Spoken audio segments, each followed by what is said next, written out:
ဒီထိုင်းနိုင်ငံမှာရုန်းကန်ရင်းနဲ့နှစ်တွေလဲကြာခဲ့ပြီပင်ပန်းတိုင်းအိမ်ကိုပဲ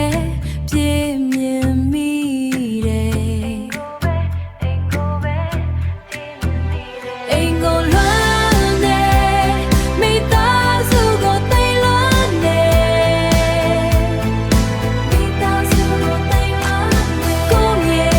ကိုရဲ့မြန်မာပြည်ကိုပြန်ချင်နေပြီ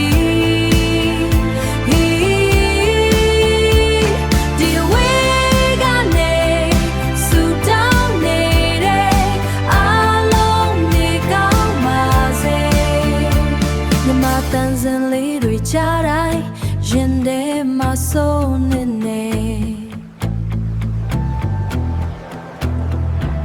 အညာကလာတဲ့လေပြေနဲ့ပင်လေရနာကိုပိုင်အိမ်မက်တွေပုံဖော်ဖို့ဒီမှာနေခဲ့မဲ့ကိုတိတ်ကအရေးလိုပဲချေရတိုင်းမှာ